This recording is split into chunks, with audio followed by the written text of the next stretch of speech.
Por que Deus permite que passamos pelo deserto? Por que Ele não deixa, Deus, deixa que nós descêssemos no fundo do poço? E por muitas vezes chegamos na beira do abismo e por muitas vezes também sucumbimos e vamos à morte. Qual é o propósito então de tanto sofrimento? Se levarmos em conta que o nosso espírito é eterno e que quando morrer herdaremos o reino do céu, todo o sofrimento é passageiro. Jesus Cristo disse: não temais aquele que pode matar o corpo, mas temais aquele que pode tanto jogar o seu corpo quanto o espírito e a sua alma no fogo do inferno. Foi isso que Jesus Cristo disse. Para sermos semelhantes a Deus, precisamos confiar 100% em Deus. Então, um dos propósitos do sofrimento é esse, que nós somos forjados nessa vida, passamos por todos os sofrimentos, todas as labutas, e muitas pessoas morrem de tanto sofrimento. Mas o porquê de tanto sofrimento? Se entendemos que o nosso espírito é eterno e que quando morrer, olha só que Jesus Cristo disse que aqueles que vencer, eu vou permitir que se assente comigo no meu trono, assim como eu venci e sentei no trono de meu Pai. Olha que grandiosidade! Então, Jesus Cristo está dizendo que aquele que vencer será semelhante a Deus. Tem uma outra passagem que diz assim: aquele que vencer será herdeiro de Deus e co-herdeiro de Jesus Cristo. Então, queridos irmãos, o motivo de tanto sofrimento, o sofrimento, ele diz o seguinte: você confia em Deus 100% em todas as suas circunstâncias, todas, mesmo que você esteja na beira do vale da morte, na beira do abismo, passando por todas as aprovações, mesmo assim você confia em Deus? Porque olha só, Jesus Cristo, ele passou por todos os sofrimentos, todas as labutas, e hoje ele se encontra onde? Do lado direito do Pai. Agora, se você pode estar questionando e falar assim: mas irmão Wagner, você está falando de Jesus Cristo, que Jesus Cristo é a pedra fundamental. Jesus Cristo, ele é o próprio autor, ele é o próprio Deus encarnado. Tudo bem, então vamos falar de Jó. Jó foi retirado tudo, foi retirada a família, foi retirado os filhos, foi retirada a riqueza, e mesmo assim ele não negou a fé. Temos outro, temos Moisés. Moisés ficou 40 anos no deserto, 40 anos. Temos outro, que foi o José. O José foi traído pela família dele, foi vendido como escravo, e em hora nenhuma ele amaldiçoou Deus. E temos Paulo também, o apóstolo Paulo, que ele era Saulo e era sanguinário. Ele foi um dos apóstolos mais perseguidos. E uma das pregações ele disse o seguinte, duas frases que eu gosto de Paulo, que ele diz assim, que eu não procuro agradar aos homens, eu procuro agradar a Deus, porque eu estou no serviço de Deus. Se eu estivesse agradando aos homens, não estaria agradando a Deus. E outra fala de Paulo foi o seguinte, que morrer para mim é lucro, viver é para Deus. Então, Paulo, ele falava que se ele morresse a qualquer momento, para ele era lucro, porque o que ele queria mesmo é viver com Deus. E, caros irmãos, eu entendo que o sofrimento, ele castiga a nossa alma. Quando perdemos, o que eu vou falar é o que eu já passei. Perdemos pai que já morreu, perdemos mães, casamento desfeito, traições, pessoas que a gente amava foi embora e deixou a gente destruído, perdemos bens materiais e nós questionamos qual o propósito de tudo isso. Agora, se você não é fiel a Deus, como que você vai ser semelhante a Deus? tem essa passagem que diz o seguinte, que aqueles que vencerem, como eu disse, sentará comigo no meu trono, assim como eu venci e sentei no trono de meu Pai. Então, as Escrituras, pela boca do próprio Jesus Cristo, ele diz que seremos semelhante a Deus. Agora, queridos irmãos e irmãs, imagina como que você vai receber a glória maior do reino celestial, ter teoricamente todos os poderes que Deus tem, se você não é fiel a Deus em todos os momentos da sua vida. Então, o sofrimento, ele vem por vários motivos, e um dos motivos é, mesmo no sofrimento, para a honra e glória do Senhor, eu confio em Ti, Senhor, que mesmo que esta minha carne morra neste sofrimento, o que eu quero é a glória eterna.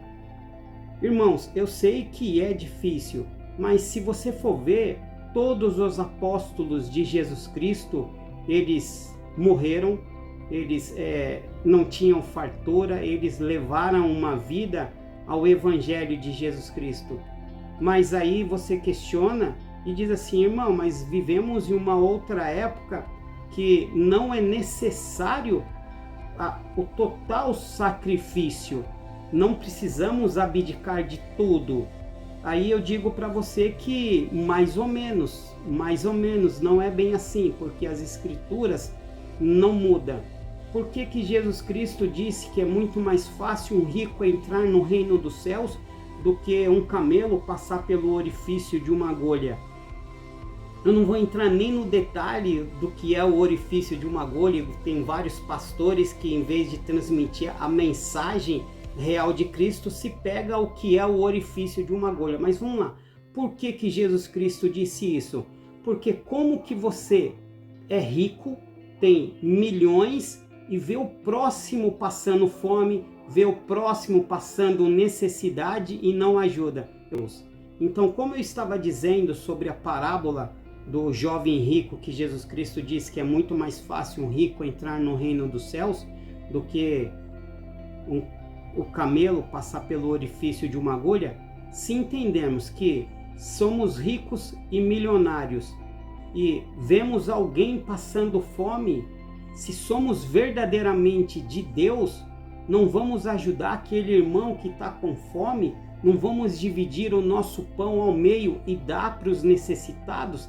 Esta é a chamada de Jesus Cristo. Por isso que ele disse que é muito difícil um rico entrar no reino dos céus. Agora eu vou fazer uma crítica a esses pastores endinheirados que tem mansões de 35 milhões que a gente viu na mídia esses dias, andam de jato, tem casas em Miami, casas pelo mundo inteiro, e eles acham que o propósito da vida deles é só pregar o evangelho. Mas Paulo testificou, mostra a sua obra, que eu mostro a minha fé pela minha obra, porque Paulo estava dizendo que aquelas pessoas daquela época, exemplo, pregavam o evangelho, mas não ajudavam os pobres, não ajudavam os necessitados, não vestiam nu, como diz que Jesus Cristo fará no último dia, que fala, aparte-se de mim, porque não vos conheço. Aí falamos assim, Senhor, quando foi que te vimos? Aí ele vai falar assim, quando você vestiu o nu, visitou o doente, deu um prato de comida para os necessitados. E vimos que esses pastores endinheirados, que se intitula profetas e pastores da obra do Senhor, agrega dinheiro, mas você vê, não veste ninguém. Mas vamos voltar. Como faremos então para ser semelhantes a Deus? Temos que aceitar tudo. Deus nos dá o sofrimento para que, mesmo no sofrimento, igual Jó, igual José do Egito, não levantamos os nossos olhos para amaldiçoar Deus, porque se você entender, houve uma rebelião no céu, onde a terça parte do céu caiu. E pode haver uma outra rebelião no céu? Não. Então quem entrará no reino do céu? Aquele que, se a sua vida tiver em risco, ele vai levantar a mão e vai falar assim, que eu morra, mas que morra para a glória do Senhor. Agora, o que eu analiso pela minha vida, que muitas vezes achamos que estamos no deserto, que estamos no vale da sombra da morte, porque aquilo a qual mais amamos nos foi retirado. Por exemplo, perdi um carro, estou doente, essa doença não é para a morte, mesmo que fosse para a morte, eu morreria em Cristo, mas eu estou doente, a minha esposa foi embora, houve uma traição, então a gente agrega o nosso sofrimento com as coisas desse mundo. Como faremos então para herdar o reino dos céus? O deserto e o sofrimento e o vale da morte é para a vida eterna.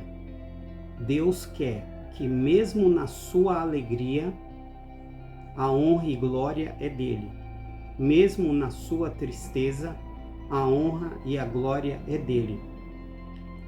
Eu já recebi vários questionamentos dizendo assim, mas esse Deus, ele é tão mesquinho porque ele quer a honra e a glória somente para ele. Gente, presta atenção, não tem nada a ver com mesquinhez. Quem criou a nossa vida? Quem criou a minha vida? Ele. Quem criou o meu espírito? Ele.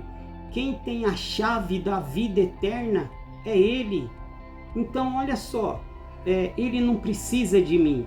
Eu preciso dele para ser semelhante a Ele. E a promessa é, se você for fiel até o fim, você será semelhante a mim. Então, quando alguém diz que o nosso Deus é carrasco, que o nosso Deus é mesquinho porque ele quer a honra e a devoção, os júbilos, tudo a ele, e o porquê ele criou, ele me criou, ele te criou, ele faz com a minha vida o que ele quer. Entende o que eu estou querendo dizer? E se ele faz com a minha vida o que ele quer, eu imploro, rogo por misericórdia que ele tenha piedade de mim e me conceda um dia entrar no reino celestial e ser semelhante a ele. Então, queridos irmãos e irmãs, eu vou ficando por aqui nessa gravação e se gostou, se inscreve aqui no canal, deixa um joinha, compartilha esse vídeo com as pessoas que você acha que precisa ouvir e diz assim, Deus, ele é o criador do universo, ele criou mundos sem fim, ele sabe da nossa necessidade, ele quer que nós sejamos semelhante a ele, e é isso que eu quero. O que eu vou falar agora não é egoísmo, mas se quiser chamar de egoísmo, tudo bem, porque eu gosto de pensar desse jeito. Eu quero sentar no trono de Jesus Cristo. É para isso que eu vivo. Eu quero a glória maior. Aí você fala, nossa, você é prepotente. Não, Jesus Cristo prometeu, aquele que vencer sentará comigo no meu trono. E é isso que eu quero. Eu quero olhar para Jesus Cristo e olhar para Deus face a face e ouvir Ele me chamando de filho. Assim, vem de filho, bendito e querido, que todas essas maravilhas agora serão suas também. É isso que eu quero. E por isso que eu suporto todos os sofrimentos em nome de Jesus Cristo. Fique em nome de Jesus Cristo. Eu vejo vocês no próximo vídeo. Amém.